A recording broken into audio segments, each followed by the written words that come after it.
Hello, everybody. Ewan's here. So I'm gonna read the two stories. The first story is Finding Lincoln. Enjoy the video.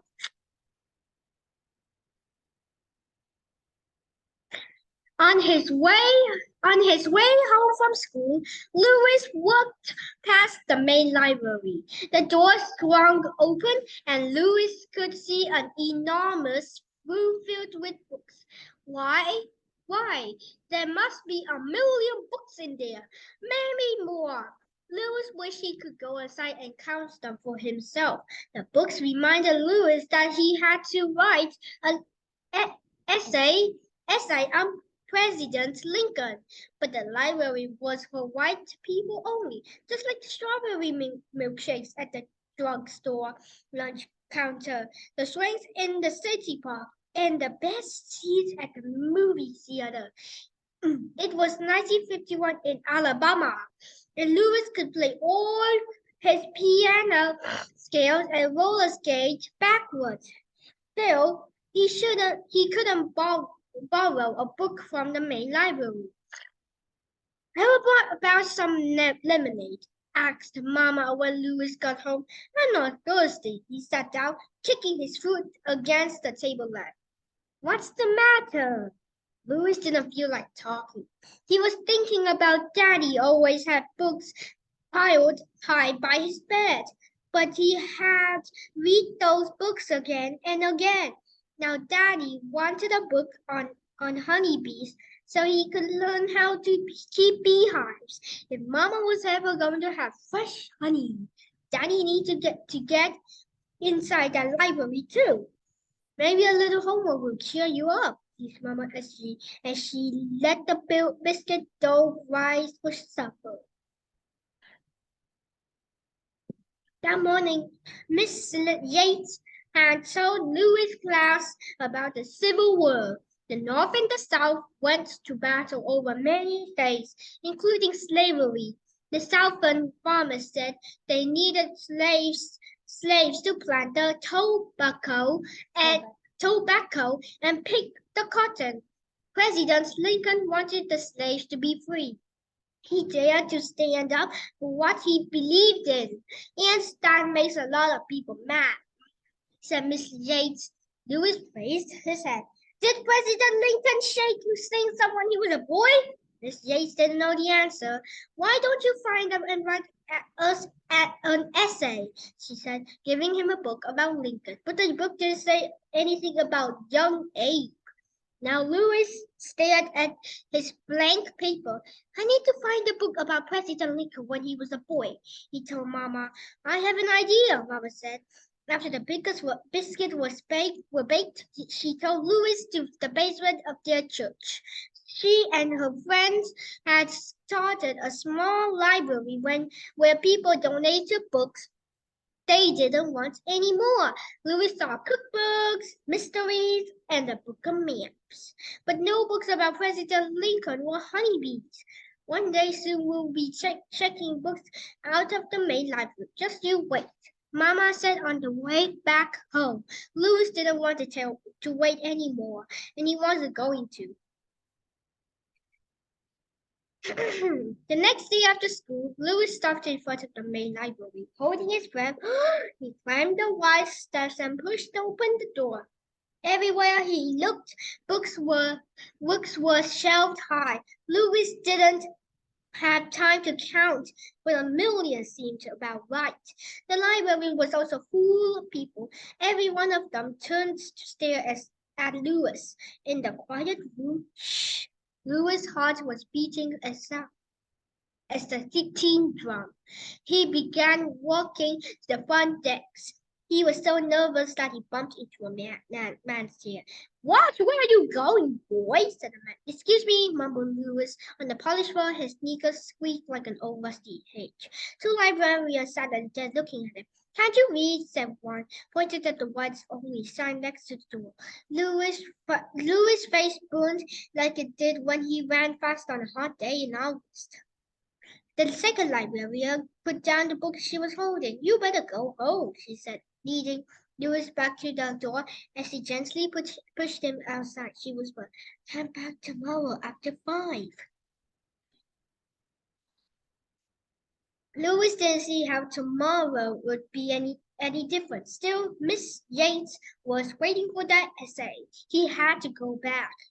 The next afternoon, Lewis told Mama he needed to run an errand. Before she could ask the question, he ran all the way to the library and up the front steps. It was after 5 o'clock. The door wouldn't budge when he pushed it. Just as Lewis turned to go, he heard a voice. "Shh, coming quickly." The door cracked open and librarian from yesterday peeked out. Inside, the library was dark and quiet. "Now, what book did you want?" She asked. "I need a book about President Lincoln when he was a boy." "Follow me." Lewis followed her down one stack of books, then another. She stopped, moving her finger along a high shelf. "Here it is." She pulled down the book. Her hands were shaking like Lewis in science. She could get in big trouble for helping him. She might have to pay a fine or even lose her job. Lewis read the cover. Abe Lincoln Grows Up by Carl Sandburg. She had found just the right book. Then Lewis thought of something. "Don't I need a library card?" Even Daddy and Mama couldn't get a library card. Staring down at his sneakers, Lewis wished he could disappear. The librarian was quiet for a moment. Then she tapped on the shoulder. "Come on, I'll give you a temporary one. You do live in town, don't you?" Lewis raised his hand. "Yes, ma'am." This librarian didn't seem too much shaking things up at all. Walking slowly down the street, Lewis looked at the book and his library card all the way home. Lewis pushed in the kitchen door. He couldn't wait to tell everybody. When she heard what had happened, Mama threw up his head in amazement. Daddy shook his hand like he had when Lewis caught the catfish up at the lake last summer. "Isn't that something?" he kept saying. Mama put her arm after Lewis. "I hope no one got in trouble." Daddy cleared his throat. "Mama and I just want you to be careful." That night, Lewis and Daddy read about young Abe and his kindness to animals. He grew up in the wilderness. Abe didn't like to shoot them. Pew! When he saw his friends hurting a turtle, Abe refused to join in. He didn't care if he wasn't like the other boys. Abe also liked to have fun. Once he lifted a boy upside down so he could walk across the ceiling. Abe had to clean up the muddy footprints. Abe could swim in an axe, drive a pole, plow, and win a wrestling match with anyone he met. What he liked best was to read a book. Some people said he was lazy and thought too much. Abe was just in a hurry to learn everything he could. When Lewis sat down to write his essay, he filled up 3 whole pages. President Lincoln did what he thought was right. Even when it shook people up, Lewis said it better. Mama leaned to give him a hug, just like you, Lewis. Before Lewis fell asleep, he remembered something. The next time he went to the main library, he needed to find a book about honeybees for Daddy. Out of a million books, Lewis was sure he could find the perfect one.